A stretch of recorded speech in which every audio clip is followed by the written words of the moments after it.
Hello, everyone, and welcome to the Williamson County Sports Connection. I'm Jack Daniels, your host, and with me for today's show is the athletic director of Summit High School, Coach Chad Kirby.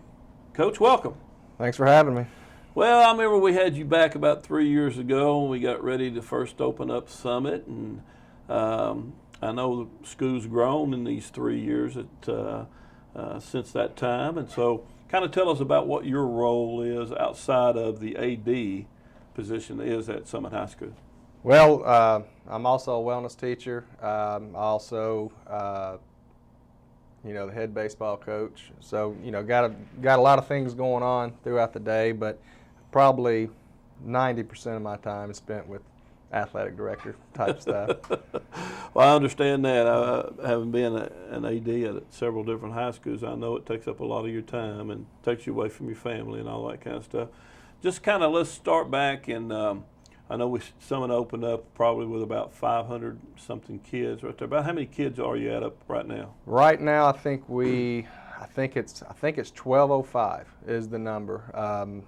But each year, I remember the first year they said we'd have about 450. Well, it was more than that. It was 517, and the next year it was supposed to be 800, where we were at, almost 900 now. This year it was supposed to be 11, and now we're at 12. So we've grown, but I tell you, as being involved with sports and athletics, I wish it was 2,000. I'm sure Dr. Farmer don't want to hear that, but the more kids we have, the better chances we're going to have athletically. But it's grown. The faculty's gone from about 35 or 40 to I think we're 60, 70, something like that right now. So it's, each year everything grows. So. Right. Well, let's talk. You mentioned Dr. Farmer. He's the principal, of course, out there at Summit, but you've also added more administrators. Who are your other administrators? Well, when we first opened, it was Dr. Farmer and Miss Lamb. She transferred over from Fairview High School. Mm-hmm. Dr. Farmer and Sarah, they both did a great job, getting us off the ground. Last year, Allison Fisher was hired in. She used to be, I think, at Independence, but she was previously a principal at Blackman High School, so Dr. Farmer hired her in. And then this year, Scott Summerlin, he was actually a teacher at Summit. Okay. Before that, he was a teacher and coach at Independence High School, but now he's been added as our fourth administrator. Mm-hmm. Well, one of the reasons why we brought you back on the show is that I had a parent email me that is excited about the possibility of the new school opening up in northeast end of the county over there in the Nolensville area. And he wanted to get Chad Kirby back on the television to kind of talk about how it was opening up a new school and talk about a little bit if you had to do over again, what would you change, and that kind of thing. So if you don't mind kind of backing up and starting back on how was it opening up the new school and that kind of thing. Well, to go all the way back, when I first got to Williamson County, it was the third year for Ravenwood High School. So I kind of had a little bit of background in what it kind of might be like to start it. Obviously, you guys did a lot of work in those first 2 years that I wasn't there, because it's a job. I mean, it really is. We were, and still I'm excited, don't get me wrong. We were very excited when we knew the school was going to open up, and it was in my backyard. It was a chance for me to finally have to quit commuting and that sort of thing. So, applied for the job, was fortunate enough to get it. At the very beginning, I couldn't imagine helping open up a school without Dr. Farmer. I mean, that guy, he's very intense. I mean, no details go unnoticed. And so I don't really want to take a whole lot of credit for it, because, I mean, I guess he was holding my hand the whole way. And, but, it was an exciting time, but trying to you got to think about things as you have zero. And you got to do everything from zero. Finances is always going to be an issue. Finances is probably an issue with every school in the nation. But when you're starting out with, just use an example, never thought about it, but we didn't have a rake to rake a baseball field. Mm-hmm. So you don't even think about those things at the beginning. So you got to factor in, we got to purchase rakes, we got to purchase this, purchase that. So the finances was and still is our biggest obstacle. But we're getting where we've got our feet under us now. Those first two, especially year one, it was about keeping your head above the water. Talk about things that we would do different. I don't know yet, because I feel like we're still growing and the final product's not there yet. So I don't know. Yes, we have made some mistakes, but I'm not 100% sure how we could have gone about it differently just yet. Maybe in another year, once we get a full cycle through, then we can maybe sit back and look at it and say, Matt should have went in this direction with it. But we tried to, and I talked with you a lot, we tried to follow some of the same patterns as what Independence and Ravenwood did with things. But I don't think we're out of the woods yet. I think we're still growing as a school and an athletic department. Mm-hmm.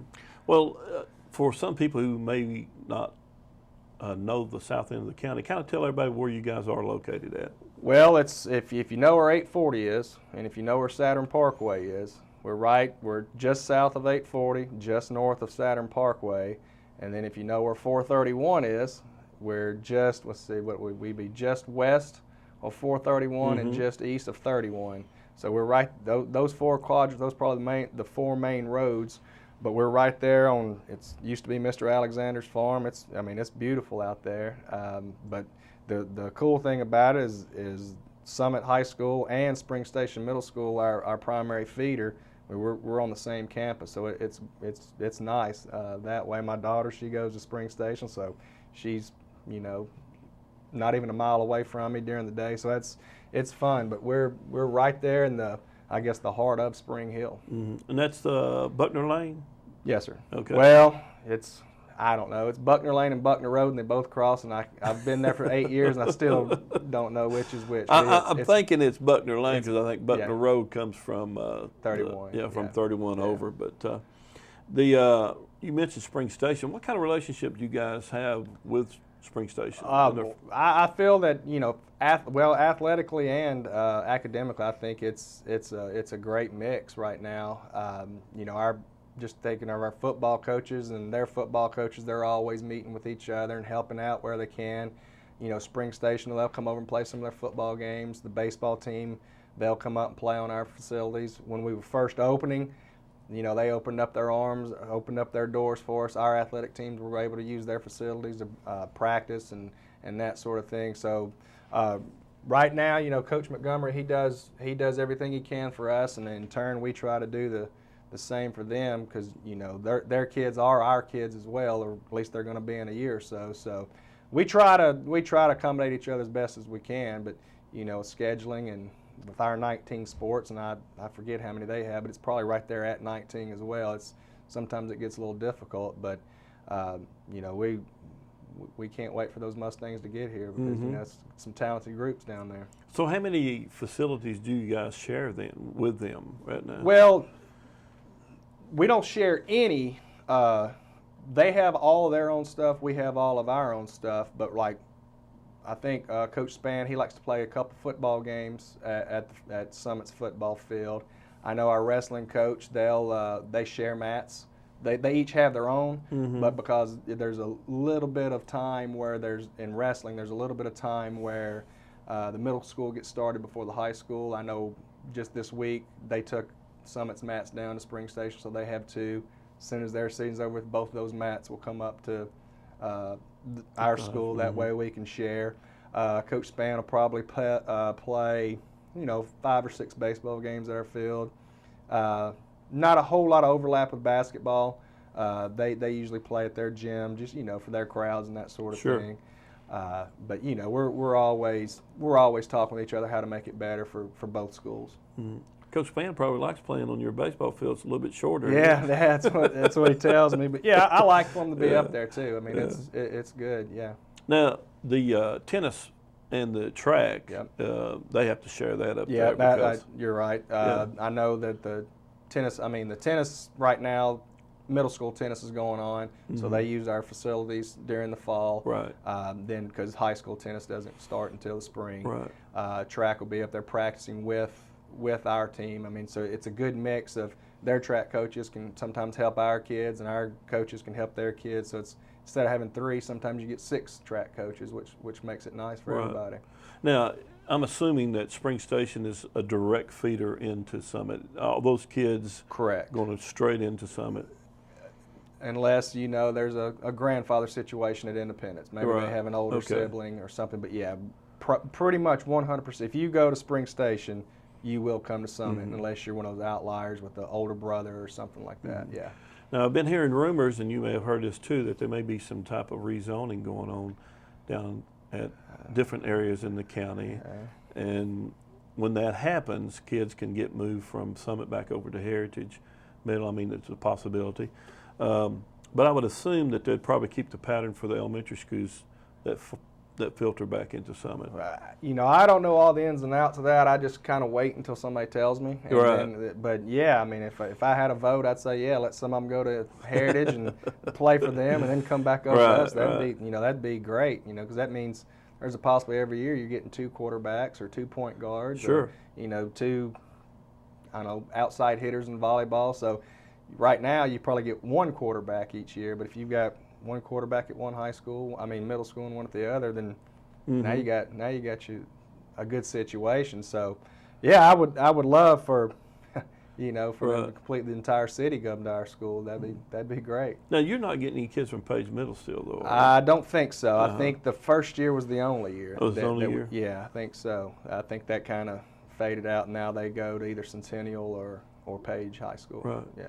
So, what is the big boom down there in Spring Hill? I mean, because when I went by there, just construction. I mean, like I said, I was talking with because you live there too. Yeah, in fact, I live basically. If you stand in right field on the baseball field and you go over the tree line, that would be my backyard. But I don't know, because there's all these houses going up. My wife and I and our family, we moved last year, and on our street we were the last house that was built, and everything else was empty. There was no houses being constructed, and now when I pull out and come to work, there's no more lots. It's all either been built or in the process of being built. And I was talking to one of my friends yesterday, and I said, sometimes it's got to slow down, but if you ever have to go north in the morning, you know that all these guys from Spring Hill, they're going to work somewhere. So I'm the new Mars plant, Walmart's now going to open up in the fall. There's all kinds of rumors about what's going to happen, just across the line down in the Murray County side of Spring Hill. So, it's a great place to live. I mean, it really is. I told my wife, I said, I think if we ever some reason hit the lottery, we still wouldn't move, because I like the area a lot down there. Right. And the GM plant, and of course they keep saying, is going to add a couple more lines, and you're reading the paper, they're going to add another, 800 to 1,000 jobs or whatever. So that's definitely, that area is still one of the fastest growing areas in the state of Tennessee. So those people are coming in, and they're looking for Williamson County schools. Yeah. So the adjustment as far as going from freshmen and sophomores at first year to having a senior class, can you tell the difference? Yeah, and I was talking to one of the coaches this morning about this. Was it's still the growing pains you hear about, everybody telling you about that you're going to have, and we're still in that process a little bit.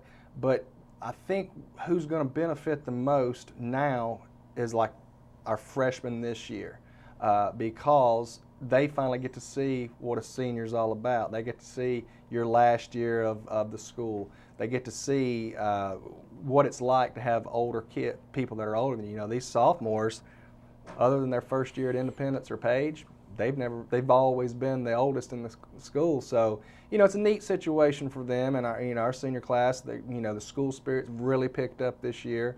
They get into it. They want to be good. But I think right now what's happening is we're finally a high school. There's I like to say that we have no more excuses. We're a high school. We've got full 4 classes, and it's slowly starting to feel like a high school. And like I said, this year's football team, you look in the stands, and the stands are packed, and the kids are going crazy, and they're painted up, and So the biggest thing from even last year to this year has been the school spirit. I mean, it's really taken off for us this year. Mm-hmm. And then next year, you're really going to have a true homecoming. Correct. Yeah, some people will actually come back. Yeah, actually come back for the homecoming game.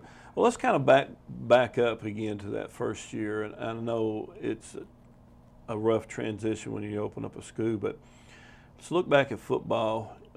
Summit, you guys made the decision to play a varsity schedule with freshmen and sophomores. Is that something that you kind of look back on and said, well, did we do the right thing, or? Yeah, I mean, but the thing about it, is when the school started, it was at the beginning of a TWSAA cycle. So we didn't really have the ability to go the JV route, because if we'd went the JV route, to my understanding, this year would have been the first opportunity that we could have competed at all in football at all. So, we felt that we wanted to be fair to these, knowing it was going to be rough year one, definitely. Sure. We had a little success last year. We had 3 wins, but we wanted to have these these seniors this year, we wanted them to be able to actually compete for a spot maybe in the playoffs. Mm-hmm. Instead of going, well, I only got 1 year to really be a true high school football player, whereas, most kids get 2 their junior and senior year, and some sophomores, the good sophomores, they're going to play varsity level, but I don't know. I don't know what it would have been like if we'd have just done JV only. I don't think we'd have had much excitement, I guess, in the school, and it's kind of been, oh man, I got to play JV as a junior, and we're playing on Thursday nights, we're playing on Monday nights. So I guess what we can say is this football team, they got to experience Friday nights. Right. And there's as well as I do, there's nothing like it.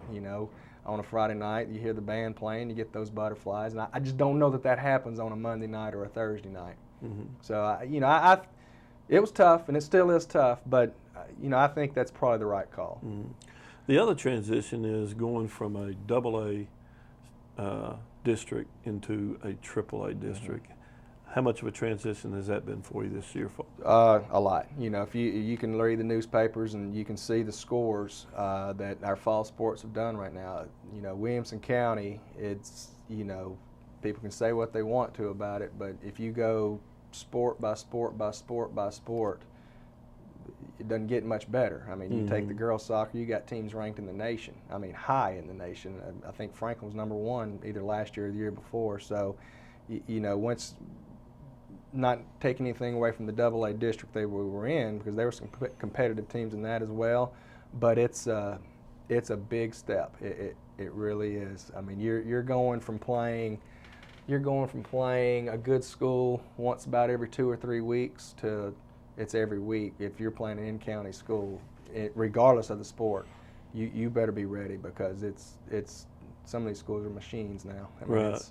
And you're talking not only just football, you're talking about the volleyball, the girls soccer, it's going to be all basketball's going to be, it's going to be tough. Baseball, softball. I mean, if you look in the papers and you look at the end of every season, there's always Williamson County schools and championships. I mean, that's where we're headed.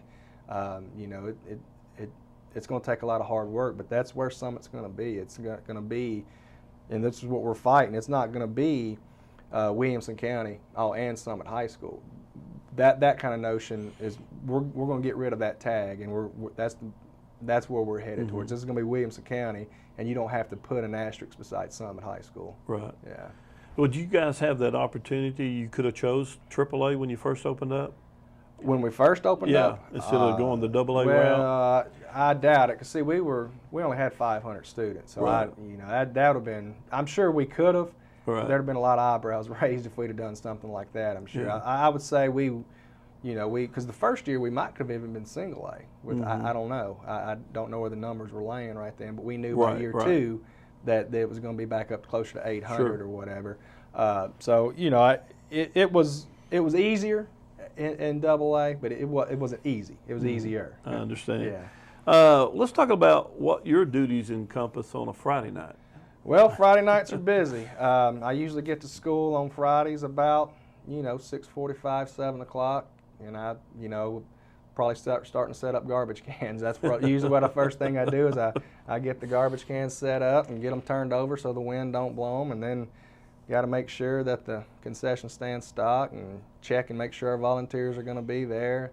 Get tables set up, get the announcers booth set up. You know, it's Fridays are busy, you know, but I tell you, Fridays go pretty fast for me, you know, because it's constantly back and forth, and you know, a lot of the teachers at the school, they help me out, and they'll cover for me every now and again if I got to slide and go get something taken care of. But you know, it seems like during football season, I'm up and down 65 back and forth to Sam's or calling on the Pepsi guys or whatever. So it's, you know, basically if it's going to happen on a Friday night, I usually start about Tuesday or Wednesday getting it all taken care of, getting tables set up and making sure the tickets and the money's ready to go, and you know, and then once it's over with, it's tear it all back down, and we'll start up right back when we started from on the first Monday. So it gets a little bit busy and a little bit hectic, but you know, I signed up for it. Right, right.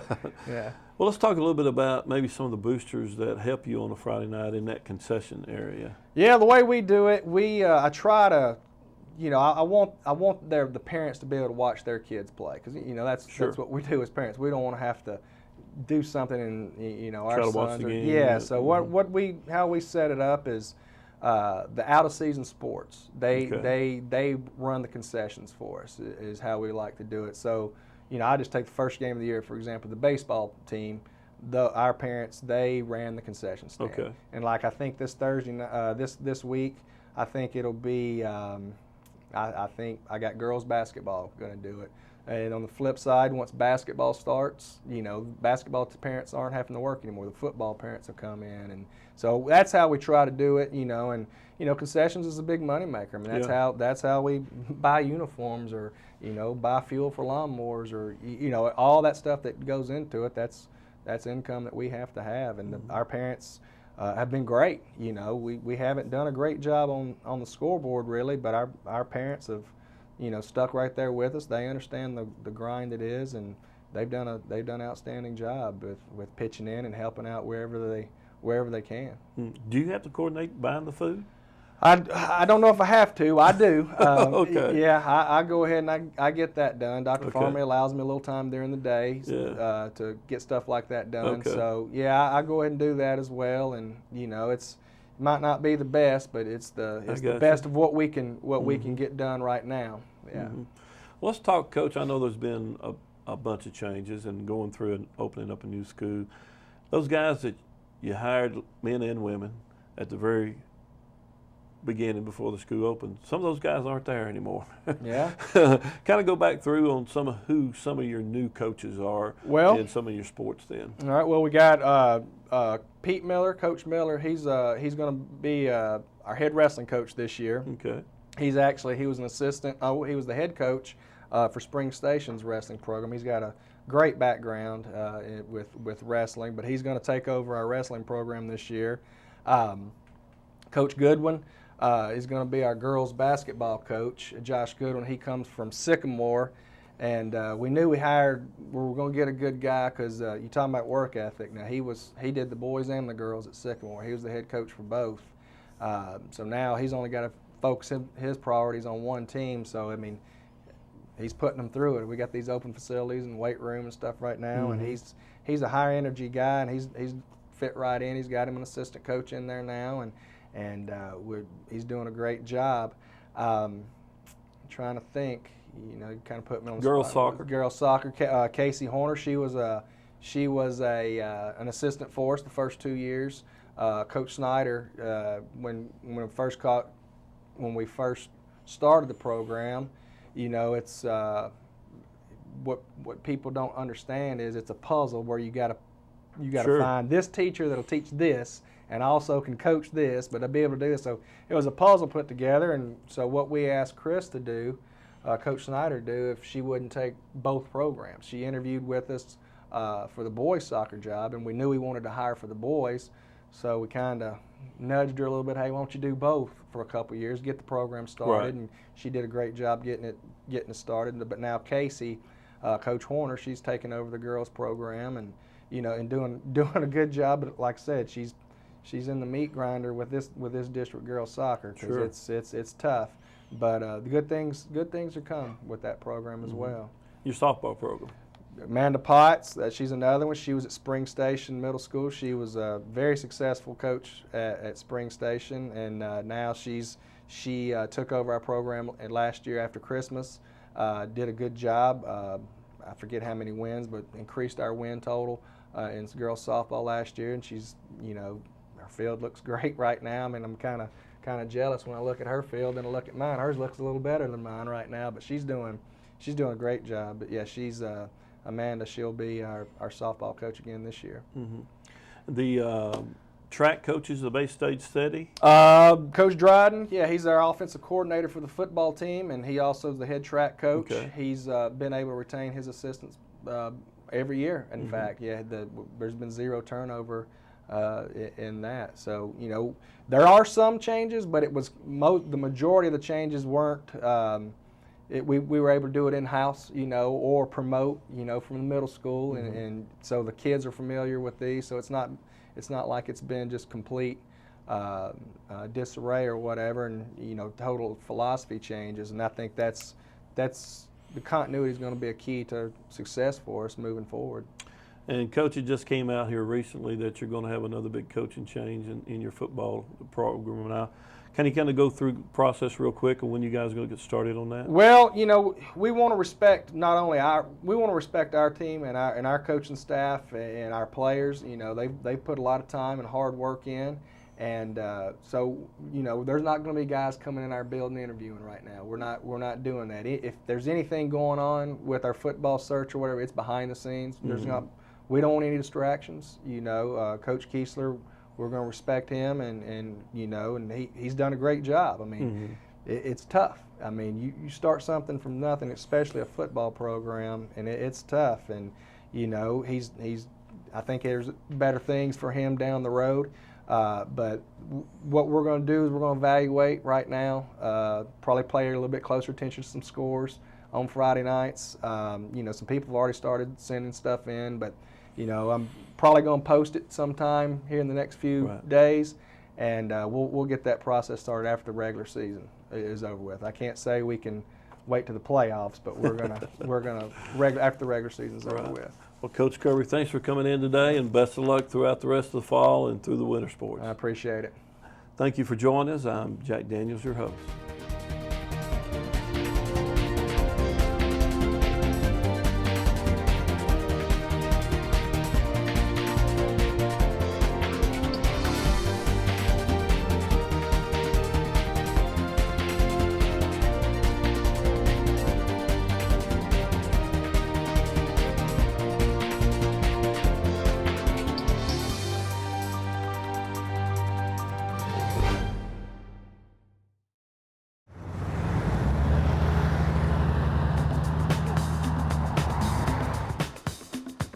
Riding your bike is great exercise and a fun way to go places. To stay safe on the road, remember a few simple tips. Always wear your helmet. Helmets are required by Tennessee law for cyclists under the age of 16. Check your equipment. Make sure your tires are inflated properly, your brakes work, and your chain is working smoothly. Be visible. Wear bright colors, and at night wear something reflective. Just because you can see a driver doesn't mean that he can see you.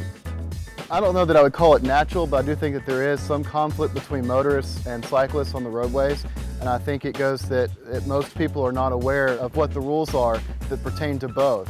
State law says that cyclists have as much right to the roadway as a car does, but it also states that they must follow the same rules as a car does. That means bikes are supposed to stop at stop signs. They must stop at red lights. They don't have to necessarily obey the speed limit laws, but they do have to be respectful of other traffic and make sure that they're following the same roadway rules as a car does. Stay alert. Watch out for potholes, cracks, or anything that could make you lose control of your bicycle. You need your ears to hear traffic, so don't listen to music or use your cell phone while cycling. Be predictable. Try to ride in a straight line and use hand signals to communicate your moves to others. Stay safe, and most of all, enjoy the ride.